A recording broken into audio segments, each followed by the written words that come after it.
Es absurdo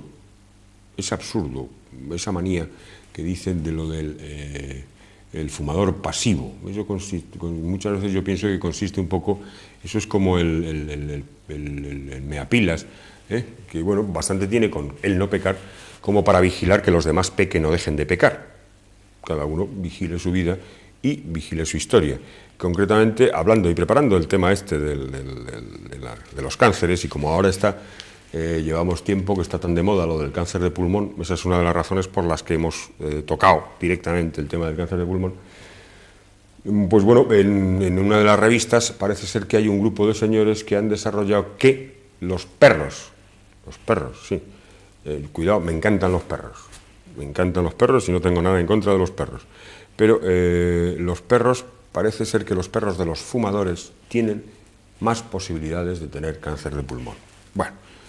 evidentemente, y el que no monta a caballo no se cae, pero bueno, eso no es nada más que rizar el rizo. En cuanto al tema de los cánceres, cuando estamos hablando del cáncer de pulmón, en el sentido de que, ya les digo que en una semana es capaz de invadir un pulmón o los dos. A la hora de establecer un tratamiento, habíamos visto cómo la idea farmacológica era erradicar totalmente las células, pero cuando no, y desgraciadamente es lo más habitual, salvo que se consiga despistar un cáncer inicialmente, y lo cual es rarísimo,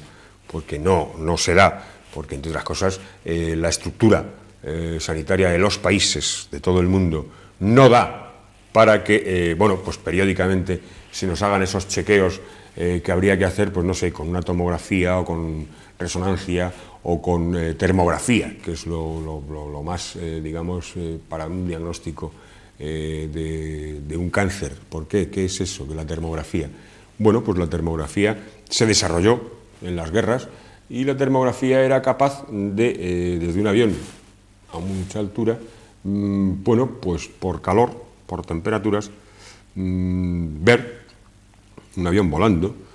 bueno, pues si usted está encendiendo un cigarrillo debajo de un pino.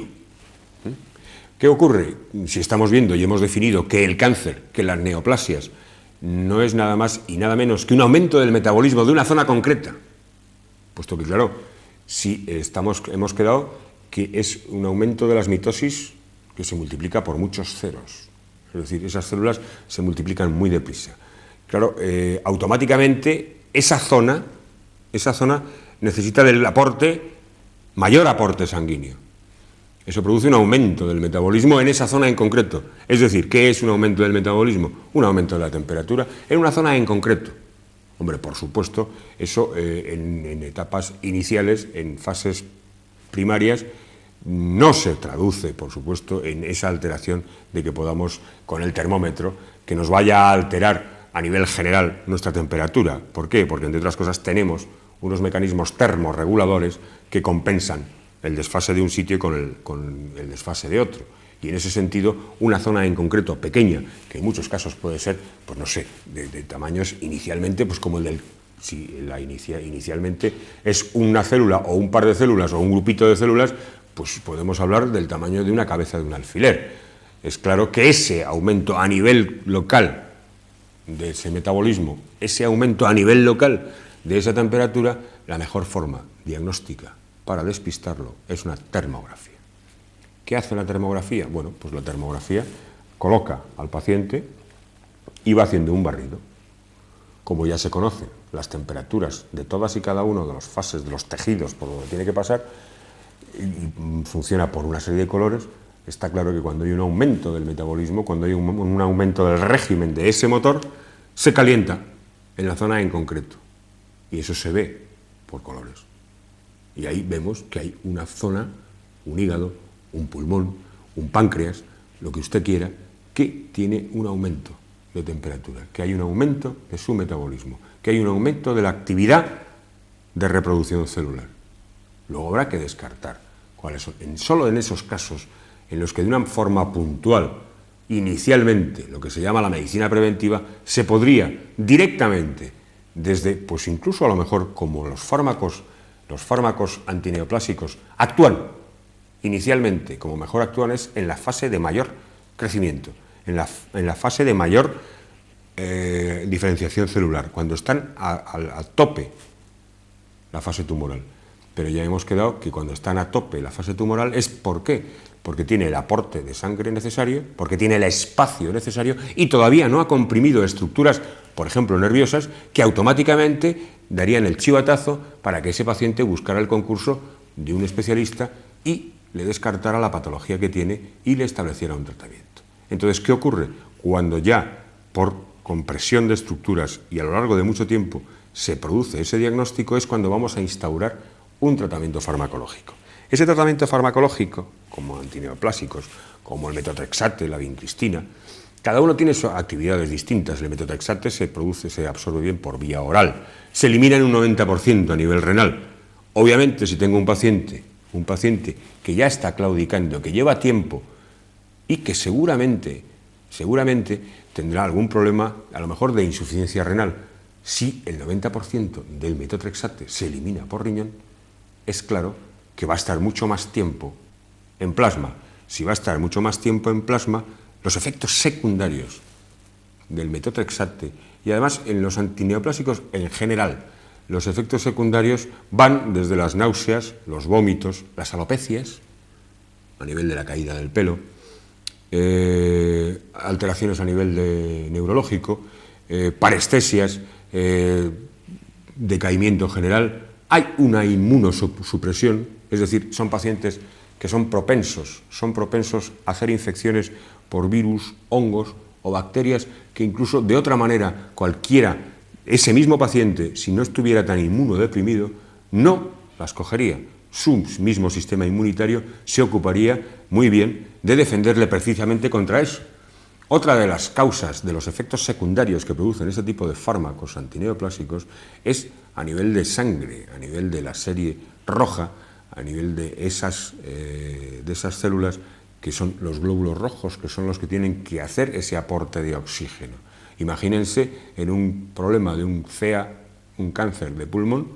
si estamos colocando el metotrexate, se está utilizando para el cáncer de pulmón. La combinación, cuidado, la combinación farmacéutica,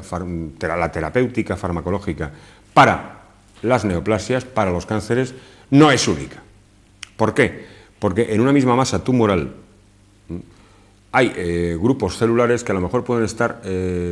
muy activos y es en ese momento sí que se puede utilizar un determinado antineoplásico. Podríamos hacer una combinación de metotrexate y vincristina, por ejemplo, y más habría que colocar, porque también hay que colocar, en muchos casos, hemos estado hablando del problema de inmunosupresión que tienen los enfermos de cáncer, y hay paralelamente que colocarles antibióticos, que en muchos casos son necesarios hacer terapéuticas, y además se hace por fases. Se tiene que hacer por fases y muchas veces se hace en fases seguidas,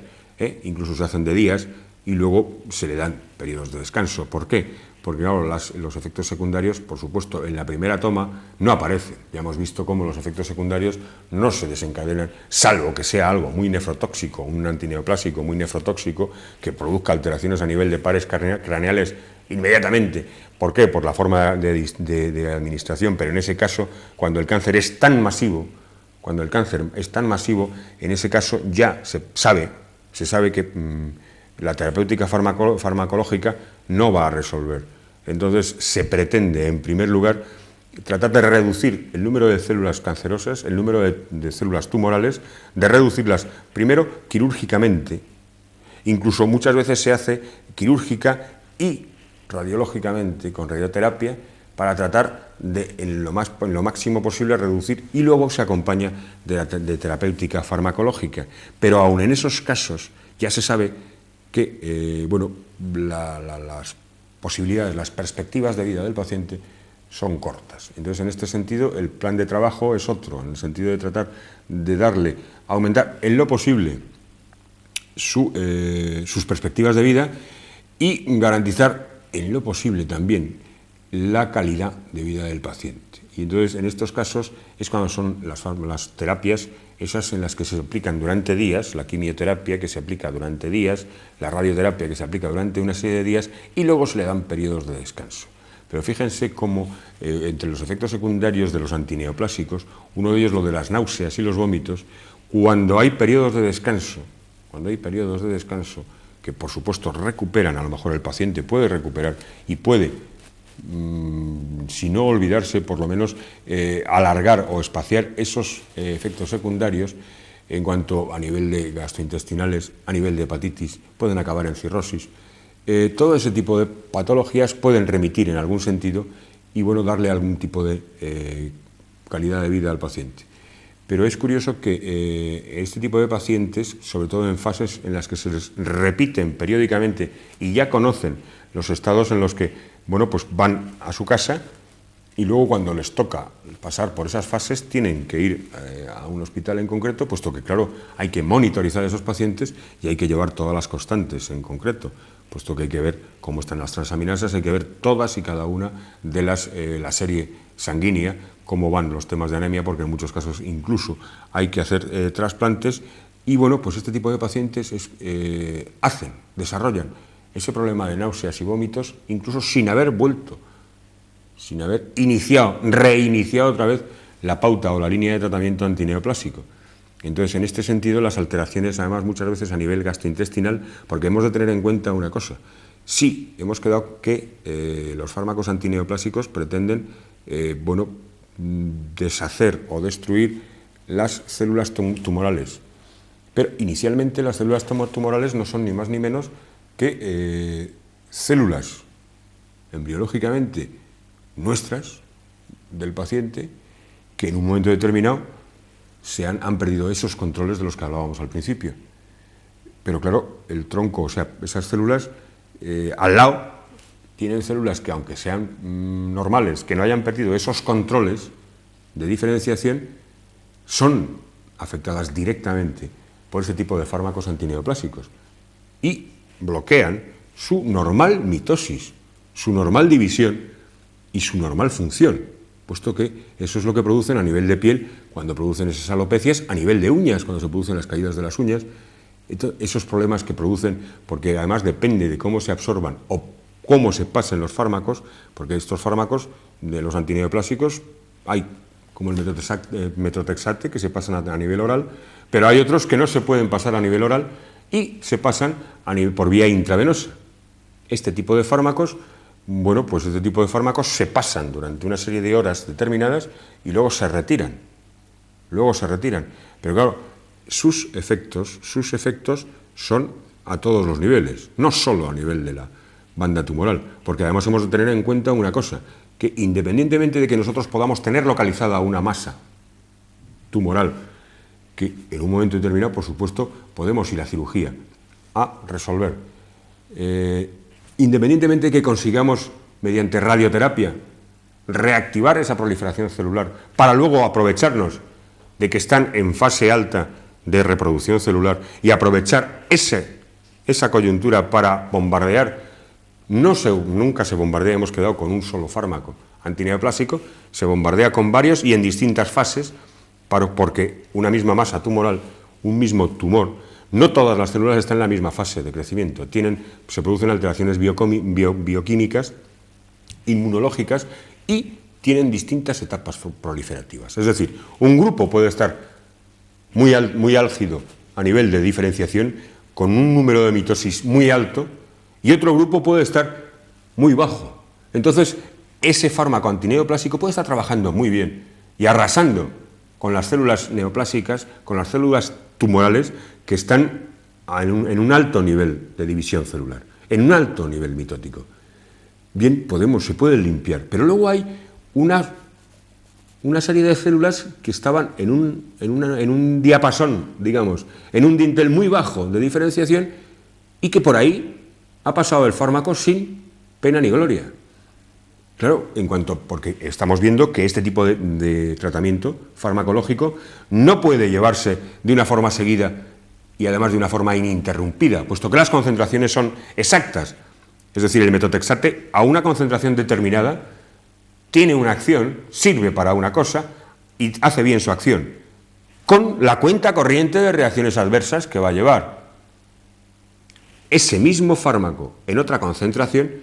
funciona de otra manera completamente distinta. Y su cuenta de resultados en cuanto a reacciones adversas, su cuenta de resultados en cuanto a la economía de gasto de problemas para el paciente es muy alta y no es compensatoria porque no es en absoluto, no va relacionado, no es una ecuación directa el hecho de que, bueno, si hay muchos efectos adversos, muchos efectos secundarios, bueno, como si desaparece el fármaco, desaparecen los efectos